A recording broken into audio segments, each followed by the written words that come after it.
Hi guys, this is Ricky from Rickydees Productions, and today I'm going to be reviewing the Nokia Lumia 520. So let's get started.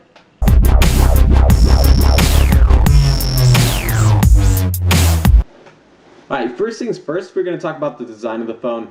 Now, first thing you see here is the curve on the back. The curve lets the phone sit nicely in your hand, and you know you got a good grip on it, without it causing any trouble at all. The buttons on the side are actually pretty mushy, not too clicky, but they will get the job done. As you can see, if I open the case up, they're actually on the plastic case and not on the actual device itself. So it actually pushes into those buttons in there, and as you can see here, those are the buttons you press. As well, the plastic on the back feels pretty cheap, and when you squeeze it on the corners especially, you can hear it squeak. Now I'll put it up next to the mic so you can hear what I'm talking about. Now you can hear that when you squeeze most of the corners, and that doesn't scream quality, it screams squeakiness. The screen is really nice. The screen is really nice though. It's got good viewing angles, and you can see it pretty nicely during the daylight. I was actually pretty surprised how well I saw it when I was out in the sun. Unfortunately, the colors are a little washed out, as you can see here, displaying the screen here. But mostly you'll have a great time with this screen, unless of course you're going from like a LG G3 with a Quad HD screen.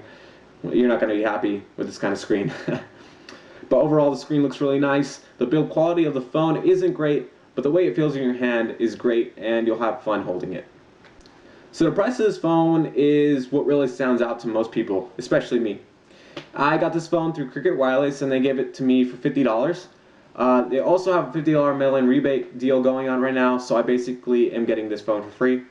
The great thing is that if you order it off of Nokia, it's still $50 unlocked.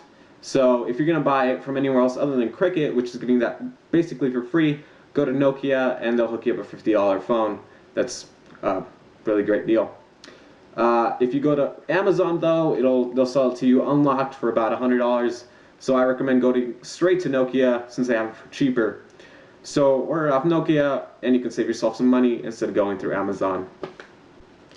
The specs of this phone aren't too great, but you shouldn't be expecting too much from a low-end phone at this price.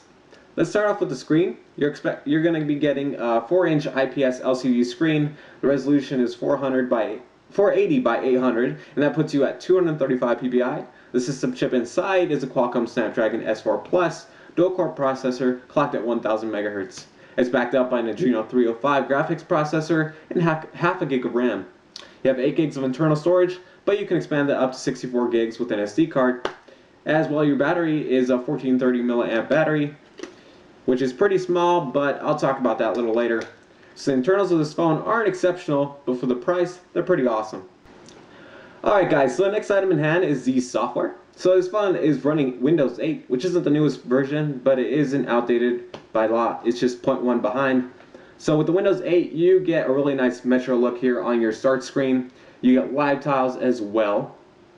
It's a very simplistic UI, not too much to it, so you won't get very confused handling it.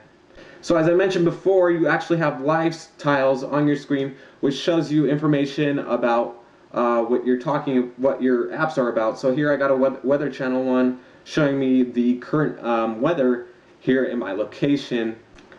Let's talk about the messaging app that comes stock with your phone. So the great thing about this is you get your text on here just like a regular messaging app, but you also get online text, and that's through your Microsoft Talking, and you can add accounts, add chats, and all like regular messaging app. Nothing too special other than that online feature, which is really nice. The browser on your phone is Internet Explorer. I'm not sure which version exactly, but it works pretty nice. Everything flows smoothly. You can zoom in and out on desktop pages pretty well, and it loads everything really nice. Although I did run into some problems when I was on 4G.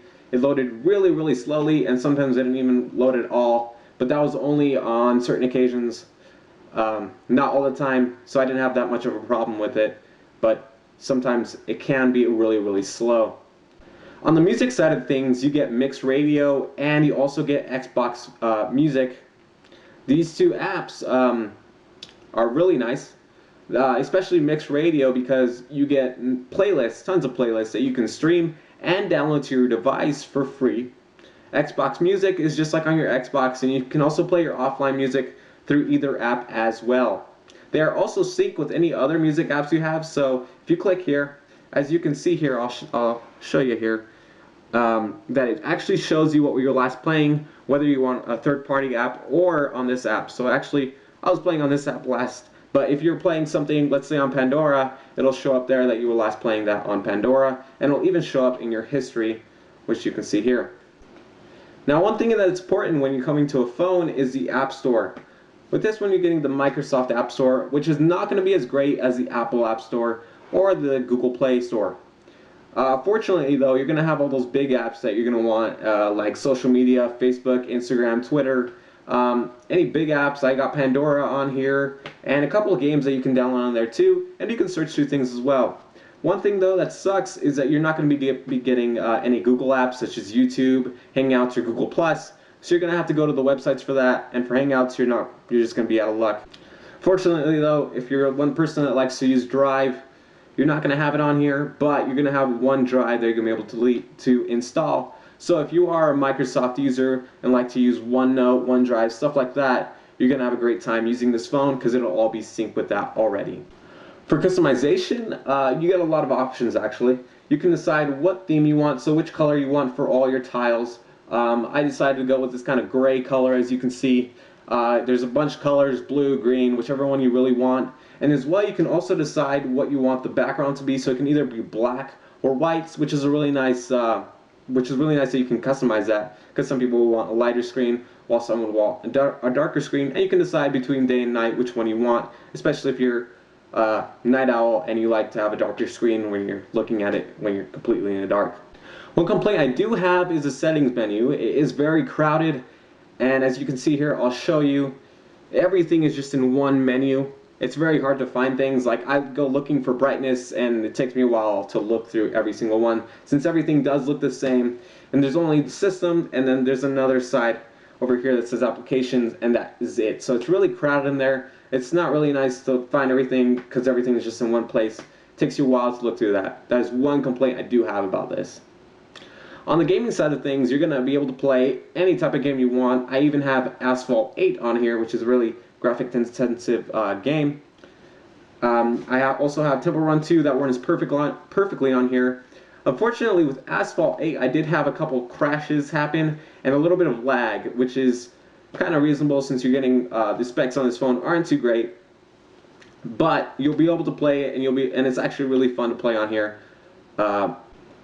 Another thing that are great are the Here apps that come stock on your phone. It's basically kind of like Google Maps, and you can actually download all the maps that you want. So if you look up one, you're going to the mall or something, you don't know where it is, and you're going to be going offline, you're going to be able to download that to your phone and be able to go through there offline. So that's a great feature, and of course that's all free as well, so that's really nice to have. Alright guys, the next thing I want to talk to you about is the speaker. It's nothing to rave about. It's a small little speaker, as you can see right here.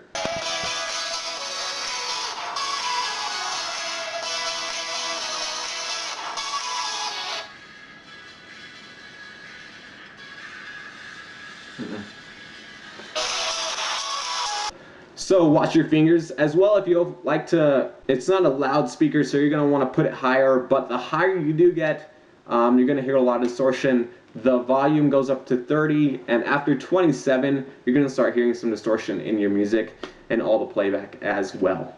Alright, the next thing is battery. In this phone, it is really small. It is a 1430 milliamp battery, as I mentioned before, but it actually lasted me 12 hours if I gave it light to moderate use. So if you're not a heavy user, you're going to do completely fine and last a whole entire day with this phone, which actually really surprised me. I gave it heavy use one day and it lasted me about 6 hours. So if you're a heavy user, you're not going to have a lot of fun with this phone, but you can buy a replacement battery for about $4 on Amazon. So I would invest in that if you're a very power hungry user and you're looking for a cheap phone. As well, I did experience some heating up for no reason. While I was at work, I had it in my pocket. I wasn't using it at all. It was just kind of sitting there on standby. I had 4G on and it started heating up. It was like hot rock for some reason. I'm not sure why that happened. It actually happened twice. while I was at work. The other times it didn't. And it was just in standby. I'm not sure why it happened, but sometimes it did it and sometimes it didn't. So watch out for that when you're handling this phone. This phone gave me a very steady connection throughout calls. The recipient could hear me clearly, and I could hear them through the earpiece great. It was actually better than the speaker itself. The speaker was kind of muted, and I couldn't hear them very well. I would say use this earpiece at all costs because the speaker just isn't going to do it. The phone is also a 4G phone, so the connection speeds are going to be fast for you.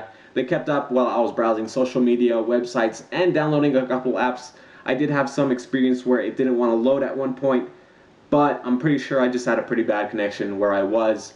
So bad connections are not going to be great anywhere, but it is going to be fast, and you're going to be able to download anything you're going to want, browse your web, and look at any social media apps that you're going to be wanting to look at.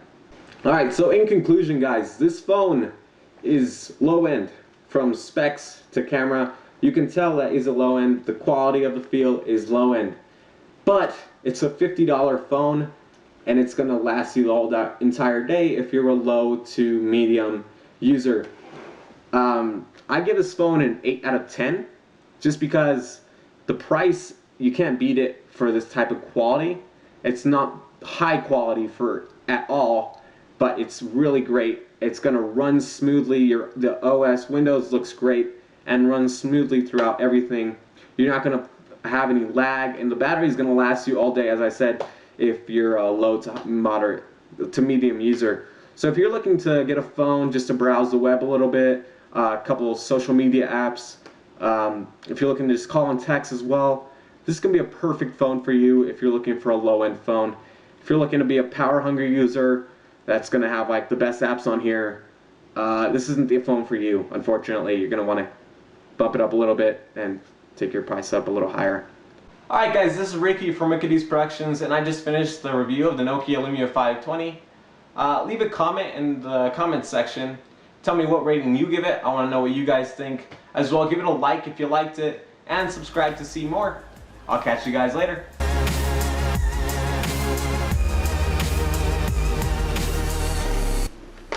Fucking try not to break the phone first.